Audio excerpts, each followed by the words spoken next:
네, 안녕하세요. 이 미국의 의회에서 이제 상원에서도 통과가 됐죠. 하원이 물꼬를 텄고 막혀있던 물꼬를 텄고 미국의 우크라 지원 법안이 통과가 된 거죠. 이게 그냥 우크라 지원 하나로 끝나는 게 아니라 이게 세상이 바뀌는 겁니다.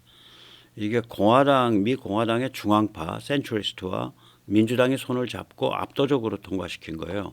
그러니까 트럼프 지지 고립주의자들과의 힘겨루기였던 거죠.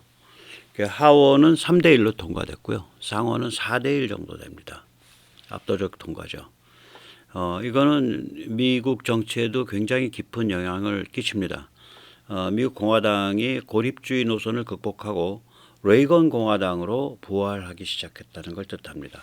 보통 이제 자기 입장을 이게 이제 트럼프랑 입장이 다르니까 자기들 입장을 이제 우리는 레이건 리퍼블리칸이다 이렇게 얘기를 해요. 트럼피스트 리퍼블리칸이 아니라 이게 이제 굉장히 깊은 뜻이 있는 거죠. 이 트럼프 고립주의 노선에 대한 비판을 제가 꽤 오랫동안 해왔는데 요즘 이제 뭐 영국이나 미국, 독일 이런 데의 그 방송들을 보면 아이솔레이셔니스트, 고립주의 극복 이런 얘기들이 계속 나옵니다. 이거는 이제 이렇게 통과가 되니까 유럽이 같이 이제 손뼉을 마주치게 되죠. 그래서 그 유럽의 지원도 이제 본격화되고 가속화되는 겁니다. 그래서 미국, 유럽 이렇게 이제 텐덤으로 그러니까 두 개가 같이 진행되는 겁니다. 이렇게 됐을 때 어떤 결과가 나올 거냐. 살펴보기 전에 먼저 세뇌 탈출 자유구독료 부탁 말씀 좀 올립니다. 아시다시피 세뇌 탈출은 광고가 잘 붙지 않습니다. 붙더라도 천천히 붙는 경향이 있습니다. 도와주시면 보다 좋은 컨텐츠로 찾아뵙는데 커다란 힘이 되겠습니다. 감사합니다. 이 미국에서 법안이 통과될 때 이게 이제 일요일 날 우리 날짜로 일요일 날 새벽 미국으로 토요일 날 오후죠. 지난 이제 한 4, 5일 전에 우크라이나에서는 이 300km를 날아가는 아타킴스를 첫 발사했습니다. 그래서 그 발사한 타겟은 어디였냐? 크리미아였습니다. 미국이 이제 그 4월 달에 비밀리에 300km를 날아가는 에이타킴스를 보냈어요. 에이타킴스는 우리 KTSSM이랑 똑같죠. 전술지대지 유도미사일입니다. 그래서 미 의회에서 우크라 법안이 통과된다라고 확실하다라고 이게 흐름이 그렇게 가니까 거기에 맞춰가지고 같이 쏜 거예요.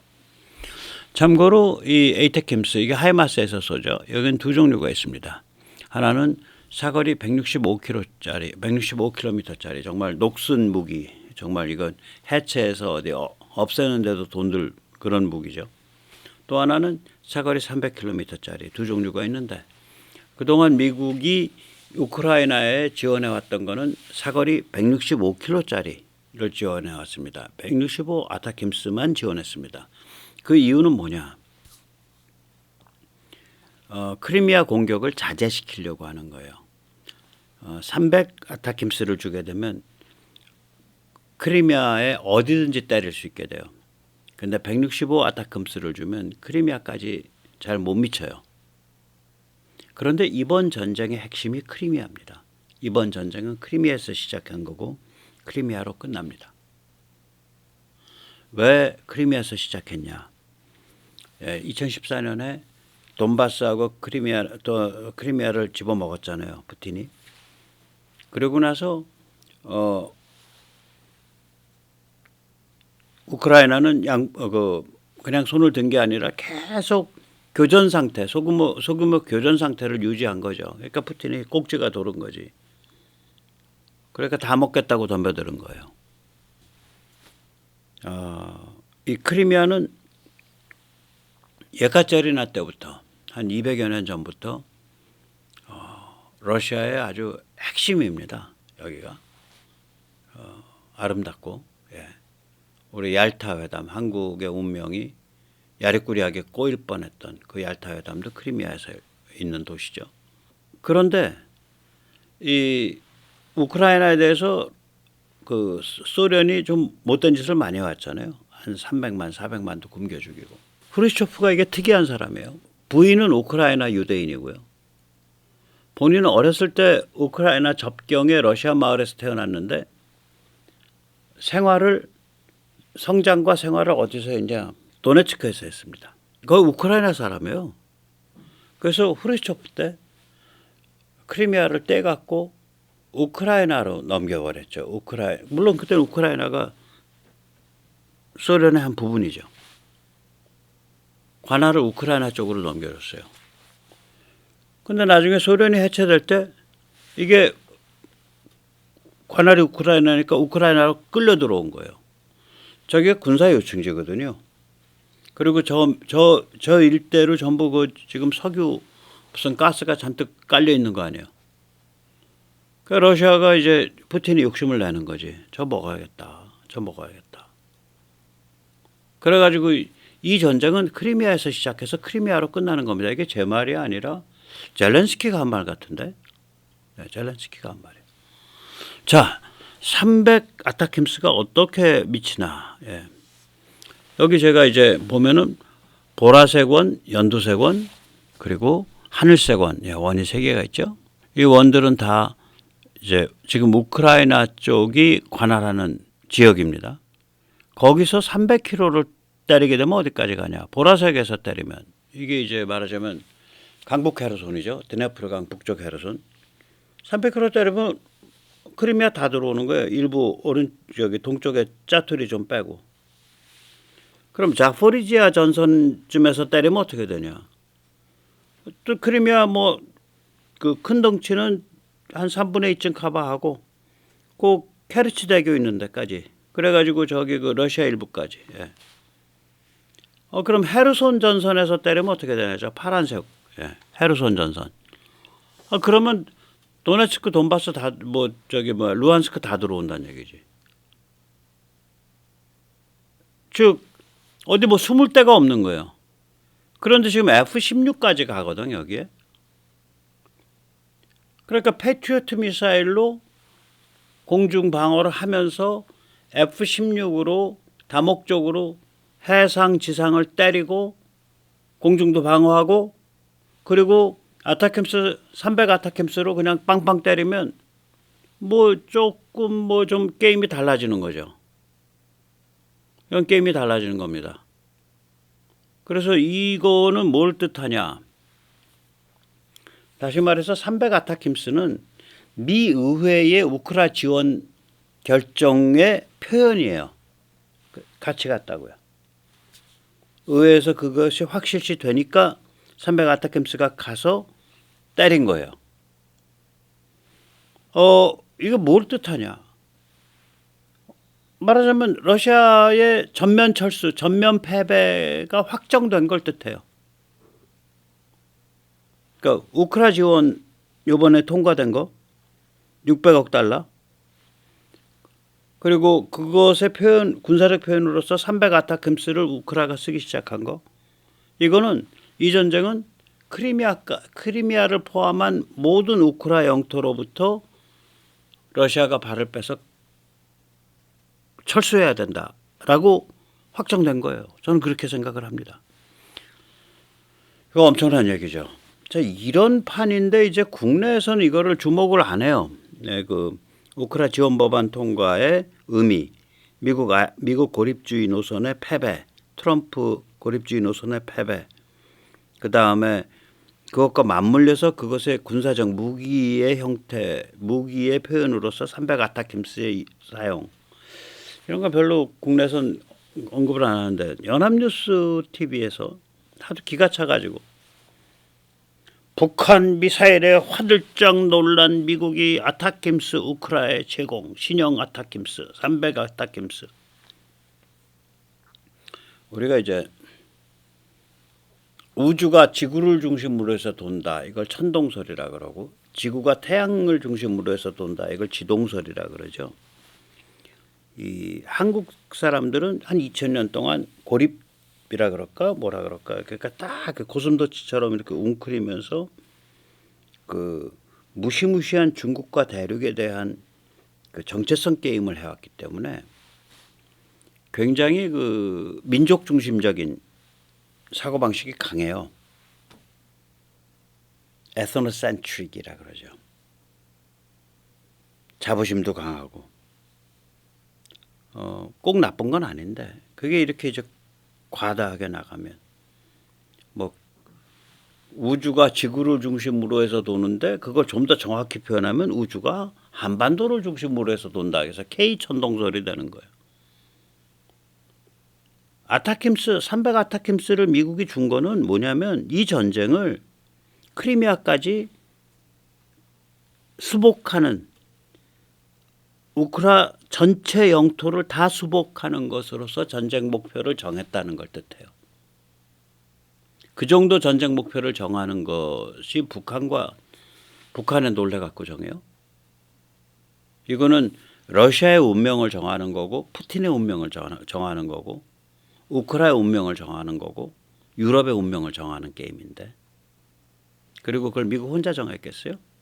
유럽이랑 같이 상의해서 정했을 텐데 이런 식으로 얘기를 하기 시작을 하면 저 K 천동설 아유 저 그냥 우주가 조선 사람을 중심으로 해서 돈다 조선 땅을 중심으로 해서 돈다 뭐 거의 이게 좀 더 살벌해지면 이제 김일성 주체 사상 되는 거지. 참나. 예. 이 전쟁의 특징이 좀 있습니다. 네, 우크라이나는 전쟁을 끝낼 수가 없고 푸틴은 전쟁을 멈출 수가 없어요. 이게 뭔 소리야? 다른 표현으로 하면 우크라이나는 러시아가 원하는 걸 줄 수가 없고 러시아는 우크라이나가 원하는 걸 줄 수가 없어요. 6.25로 생각을 해보죠. 스탈린이 죽고 나서야 휴전했습니다. 러시아 문서 뭐 이런 거 옛날 그걸 이용을 해서 6.25의 주범은 김일성과 박헌영입니다. 뭐 이런 주장을 하는 학자들이 많아요. 문서에는 그렇게 나타나. 문서에 없는 것도 많은데 스탈린 같은 사람은요. 자기가 원하는 이야기를 자기가 원하는 일을 상대방이 직접 말로 제가 그거 하겠습니다. 허락해 주십시오 하고 말로 표현하도록 상대방을 끌어내는데 천재입니다. 여우예요. 스탈린 동무 남녘 이번에 저희가 군사력 갖춰갖고 싹 밀고 내려가서 다 정리하겠습니다. 옆에 있던 박헌영은 스탈린 동무 우리가 그런 일을 하면 남녘에서 100만 명이 봉기를 합니다. 100만 명의 인민전쟁을 벌일 수 있습니다. 미국도 물리칠 수 있습니다. 스탈린이 그렇군요. 그런데 이왕이면은 우리 모택동 동무랑 같이 좀 논의를 해서 그래도 혹시 일이 꼬이고 이러면은 모택동 동무가 그 한반도와 중국의 관계라는 게 아주 역사가 깊으니까 나서서 하겠다. 그런 모택동 동무의 그런 굳은 각오를 좀 확인을 하고 하시는 게 좋을 것 같습니다. 그렇게 얘기한 거예요. 그래서 모택동 만나서 오케이 받고 모택동이 여차하면 우리가 들어갈게.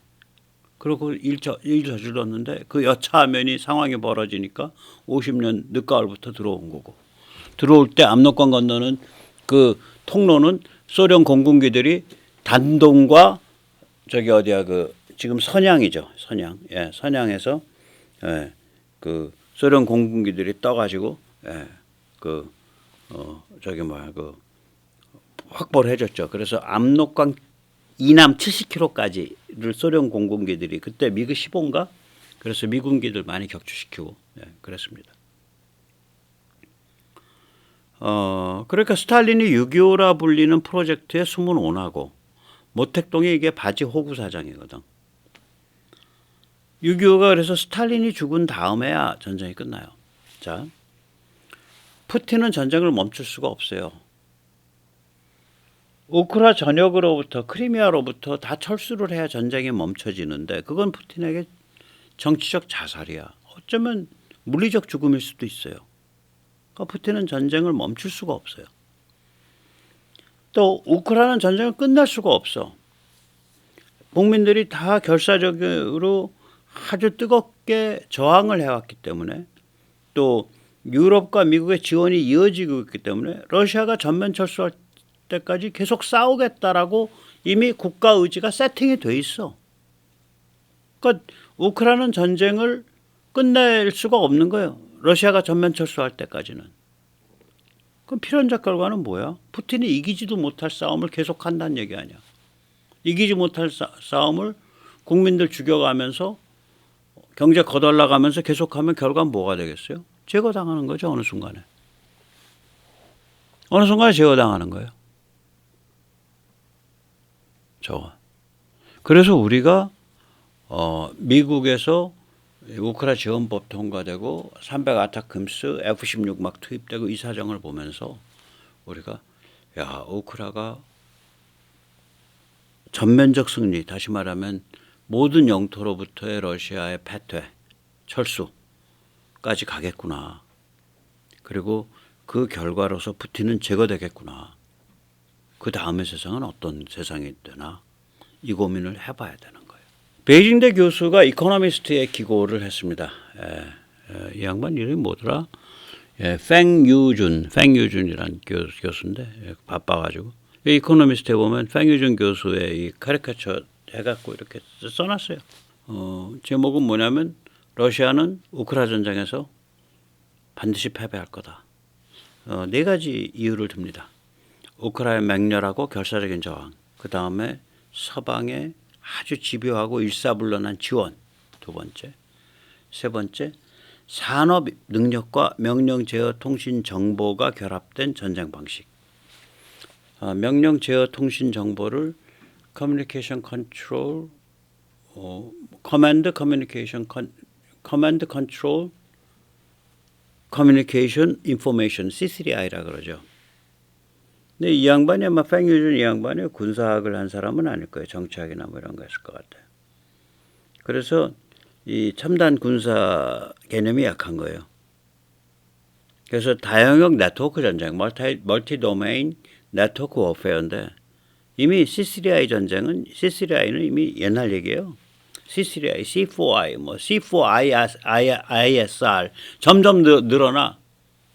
C4I는 컴퓨터가 들어간 거고요. ISR은 또 거기에 뒤에 이제 그 감시정찰 뭐 이런 게 들어온 거죠. C4ISR까지. 그러다 보니까 이게 뭐야?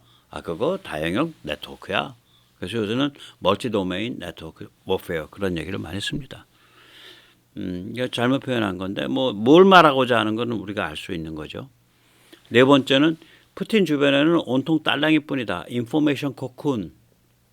그래서 이 상황을 지금 제대로 판단을 못하고 있다. 그러니 전쟁을 어떻게 이길 거냐. 그 얘기를 합니다. 그래서 이 기고문에서 뭐냐면 결국 러시아 때문에 중국이 개고생하고 있는 거다. 뭐 그런 얘기가 결론이 되는 거죠. 북경대 교수입니다. 베이징대 교수예요. 팽유준. 네. 그래서 이제 우리가 얘기를 좀 정리를 해봐야 됩니다. 이 알자지라 이게 이제 카타르가 하는 거죠. 카타르는 뭐 친중 친더도 하고 뭐 온갖 팔방미인이죠. 돈이 많으니까 나라는 작고 그래서 모든 사람한테 이쁘게 보이는 그런데 이 알자지라에 아주 그냥 뼈 때리는 그런 기사가 실렸어요. 제목이 뭐냐? Is China growing tired of Russia's war in Ukraine? 그러니까 중국이 러시아의 우크라이나 전쟁에 대해서 이제 넌더리를 내고 있나 뭐 그런 제목인데 내용은 이거보다 더 살벌해요. 이 제목보다. 이 지금 아래 포인트들이요. 내용에서 제가 발췌한 겁니다. 물론 제 식으로 약간 의역했다든지 어감을 강조한 건 있어도 이런 얘기가 거기 다 있어요. 직접 한번 구글링해서 검색해 보셔도 좋습니다. 여기 보면 중국이 바짝 쫄았다는 얘기가 나와요. cold feet. 러시아의 우크라이나 침공이 계획대로 안 풀리니까 중국이 바짝 쫄았다. 급당황했다. 그 다음에 스웨덴, 핀란드가 나토에 가입을 하고 그러면서 이제 나토가 더 커졌죠. 32개국으로. 유럽이 군비 증강이 강화되니까 그전엔 세상에 널널하고 만만해갖고 다 경계심이 없어서 중국이 해집고 다니면서 세계를 뒤집을 수가 있었는데 이 중국의 이러한 중국의 뭐랄까 야망, 비전의 작동하기가 어렵게 됐다. 두 번째. 세계 질서가 뭐 요동을 치죠. 뭐 석유가스 수급 구조가 바뀌고 식량 수급 구조가 바뀌고 뭐 세계 질서가 요동을 치니까 이 세계 질서의 최대 수혜자였던 중국이 개고생을 하고 있다. 네. 네 번째. 우크라 침공 전에 시진핑과 푸틴 사이에 밀당이 있었을 것이다. 만약에 있었다면 시진핑 푸틴은 우크라 침공 프로젝트에 대해 치명적 오류를 한 것이다. 여섯 번째. 시진핑은 푸틴이 우크라를 먹으면 시진핑이 타이완 삼키기가 쉬워질 거라고 판단한 거다. 결과는 뭐냐? 핵무장 석유 마피아가 뭐 비실비실한 나라 우크라 하나 제대로 못 당하네. 서방과 미국이 간접적으로 도우니까. 그러면 핵무장 수퍼 깡패 중국이 타이완 바다 건너서 그것도 연육도 아니고 해볼 수 있을까? 안 된다. 결론이 이렇게 나오는 거죠. 우크라에서 타이완이 보이는 거예요. 제가 그래서 트럼프 안 돼라 그런 거죠. 저 고립주의 저거 저런 식으로 해서 우크라 떨고 못 떨고 그러면 세계 망가지는 거예요. 예.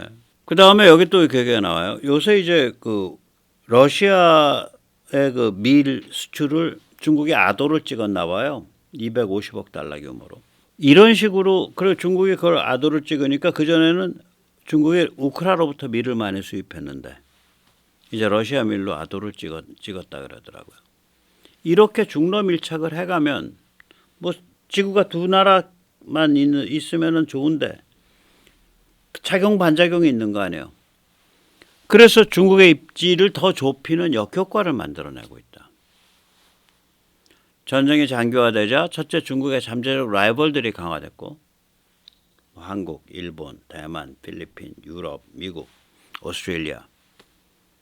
둘째 중국 자체가 2차 제재 대상으로 거론되는 수모를 겪고 있으며 요번에 이제 그 토니 블링컨 국무장관이 방중해가지고 협박했잖아. 경고했죠. 지금 그 너희들 그 뒤에 그 러시아 뒤에서 이렇게 소리 소문 없이 돕는 거 아는데 너희 자꾸 그러면은 중국 은행을 세계 결제권에서 퇴출시켜 버릴 거야.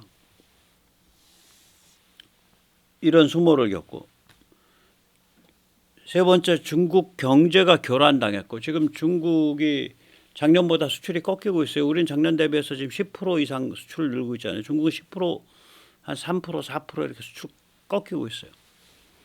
해외 투자 꺾이고 있고. 그러니까 해외 투자 유입 마이너스죠. 그 다음에 러시아가 동맹인데 러시아가 나라가 피폐해져 버렸잖아. 그 러시아가 동맹 러시아가 피폐해졌다.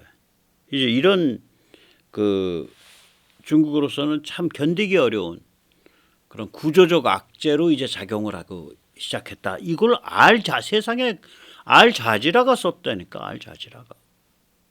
자 그래서 백모가 이제는 우리가 우크라이나의 전면적인 그러니까 영토 수복 그리고 푸틴의 제거 이게 일어난 이후의 세상이 단기적으로는 어떨 거고 장기적으로는 어떨 거고 한반도에 어떤 영향을 미칠지 한번 고민을 진지하게 시작하는 그런 시점이 된 것 같습니다. 오늘까지 모시겠습니다. 감사합니다.